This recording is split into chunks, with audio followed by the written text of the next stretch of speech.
اچھا، پبلک بھی اکثر دیکھتی ہے یا آپ کے جس طرح سے کچھ ویڈیوز کلپس بھی آئے کہ آپ کافی جذباتی پٹھان ہیں. ہم دیکھتے ہیں کہ کبھی افنان اللہ کے ساتھ جو آپ کا معاملہ ہوا، پھر سپریم کورٹ آف پاکستان میں وہ ایک سب انسپیکٹر ہیں غالباً یا کانسٹیبل ہیں معذرت کے ساتھ، ان کے ساتھ جو آپ کا معاملہ ہوا، تو یہ جو ایج ہوتی ہے جس ایج میں آپ ہیں، یہ تو صلح صفائی والی ایج ہوتی ہے، یا محض اگر زیادہ سے زیادہ غصہ آتا ہے بندہ باتوں کی صورت میں کر دیتا ہے، اور آپ تو ڈائریکٹ ہم نے دیکھا کہ آپ باقاعدہ ہاتھا پائی اور ان کو نیچے گرانا، اس صورت میں ہر ایک کی اپنی سوچ ہوتی ہے.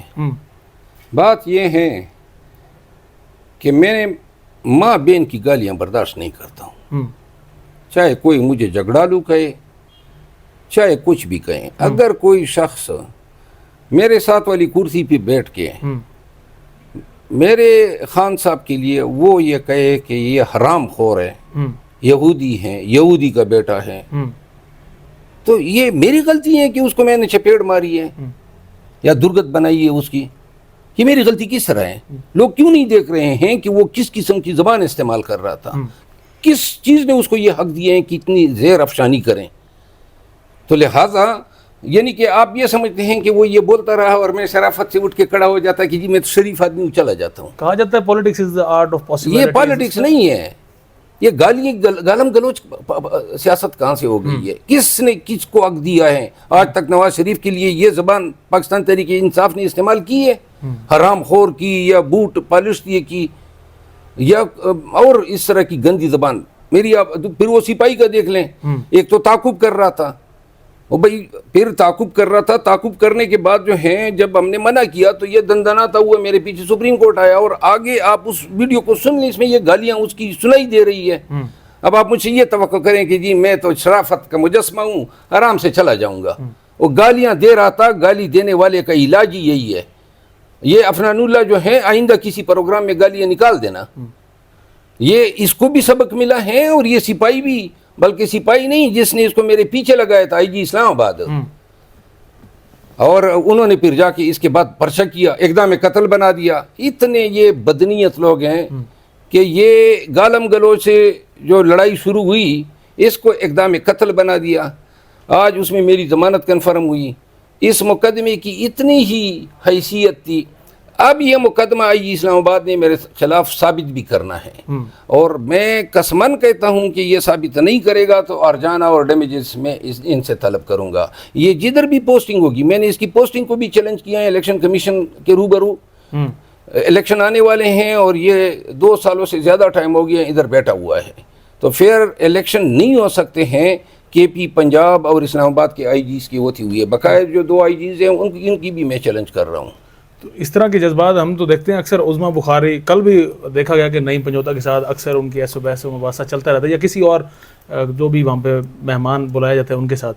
تو آپ کا پروگرام پھر عظمیٰ بخاری صاحبہ کے ساتھ تو نہیں ہو سکے گا، کیونکہ آپ کہہ رہے ہیں کہ آپ یہ چیز برداشت نہیں کرتے. برداشت دیکھیں جی، وہ تو دور بیٹھی ہوتی ہے نا. ہم تو اب تو وہ ٹی وی والے مجھے اسکائپ پہ بٹھاتے ہیں. میں لڑائی جھگڑے والا آدمی نہیں ہوں. کوئی ایک رتی برابر عزت دیتا ہے میں سر پہ بٹھاتا ہوں. لیکن ایک چیز سب کو سمجھ آنی چاہیے، ہمارے روایات میں گالی پر لوگ جان دے دیتے ہیں. یہاں اسلام آباد میں گالی جو ہے کلچر بنا ہوا ہے. زندگی میں نہ میں کسی کو عمر بھر میں نے گالیاں دی ہیں، نہ میں گالیوں کی زبان استعمال کرتا ہوں، اور نہ میں گالی سننے کا روادار ہوں. یہ مردانگی نہیں ہے کہ پاکستانیوں نے یہ بنایا ہوا ہے، تھوڑے سے اشتعال میں آتے ہیں اور پھر ماں بہن، یعنی سب ان کی مردانگی ہی خواتین کو گالیاں دینے پہ ختم ہوتی ہے. اس کلچر کو، اس طریقے کو، اس روش کو جو ہے اس کی حوصلہ شکنی ہونی چاہیے. جب بھی کوئی کسی کو گالی دے تو لہذا گالی پرووکیشن ہے، تو اس کے بعد اگر کوئی آدمی ریئیکشن کرتا ہے تو ذمہ داری اس شخص پہ نہیں ہے، ذمہ داری اس شخص پہ ہے جس نے اس شخص کو اشتعال دیے لایا. اور یہ لوگوں کی ماں بہنیں جو ہیں یہ ایسے گندے منہ سے جو زبانیں ہیں ان پہ یاد ہونے کے لیے یا گالیاں دینے کے لیے تو نہیں ہوتی ہے. جو بھی اس طرح کی زبان استعمال کرتے ہیں ایسے لوگوں کی خوب ٹکائی ہونی چاہیے. اچھا، آپ بھی پشتون ہیں، آپ بھی پٹھان ہیں. یہ مجھے بتائیں کہ اس وقت جو ڈیسیژن ہوا ہے 1 نومبر تک جتنے بھی افغان یہاں پر جو کئی عرصے سے یہاں پر رہ رہے ہیں ان کو کہا جا رہا ہے کہ آپ واپس افغانستان میں جائیں. حالانکہ کوئی دوسرے کنٹری یو کے وغیرہ جائیں تو وہاں پر دیکھتے ہیں 5 سال 7 سال کے بعد وہ آپ کو نیشنلٹی دے دیتے ہیں. تو یہ اس اقدام کو آپ کیسا دیکھ رہے ہیں؟ آپ کو اس کی مذمت chairman P T I Imran Khan نے بھی کی ہے کہ یہ بنیادی انسانی المیے کو جنم دے گا. خان صاحب نے گزشتہ ملاقات سے پہلے جو میری ملاقات ہوئی تھی اس وقت مجھے کہا تھا کہ ان کے بیاف پہ یہ بات میں کروں کہ افغانستان کے ساتھ جو ہمارے تعلقات پہلے بھی ٹھیک نہیں تھے، خصوصاً اشرف غنی کے دور میں جب خان صاحب خود بھی پرائم منسٹر تھے، اور جب اب یہ حکومت آئی ہیں جس پہ تو بڑے دعوے ہوتے تھے کہ جی یہ تو ہمارے دوست ہیں، اب اس دور میں آپ 17 لاکھ انسانوں کو اٹھا کے کہہ رہے ہیں کہ جی بس آپ چلے جائیں. جب آپ کسی مائیگرینٹ کو یا کسی مہاجر کو اپنے ملک پہ جگہ دیتے ہیں تو یہ آپ کا فیصلہ ہے، لیکن جب وہ آ جاتا ہے اور جب وہ 50 سال ہو گئے سن 1979 سے لے کر آج تک یا اس سے زیادہ ٹائم ہو گیا ہے، اب آپ کہتے ہیں کہ جی بس نکل جاؤ اور 50,000 افغانی آپ کو دیں گے. لوگوں نے اربوں کی جائیدادیں بنائی ہوئی ہیں، یہاں پہ جوان ہوئے، پیدا ہوئے، تعلیم حاصل کی. تو جو لوگ یہاں پہ پیدا ہوئے نیچرلائزیشن ایکٹ کے تحت بھی ان کو شہریت کا حق ہے. پھر کتنے ہزار افغانیوں کو پاکستان کی حکومت نے شہریت دی ہے، تو لہٰذا جن کو نہیں دی ہے ان کے ساتھ تو آپ ڈسکریمنیشن کر رہے ہیں. پھر آپ دیکھیں اس میں ان میں بچے بھی ہوں گے، عورتیں ہوں گی.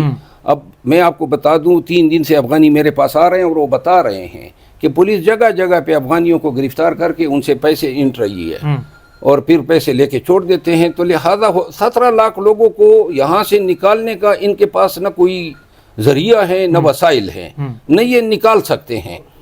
لیکن اس کا فائدہ صرف پولیس کو ہوگا جو اس دوران اپنا صحیح کاروبار باقی جو ہیں اس کا نقصان ہوگا ہماری تعلقات جو ہیں افغانستان کے ساتھ.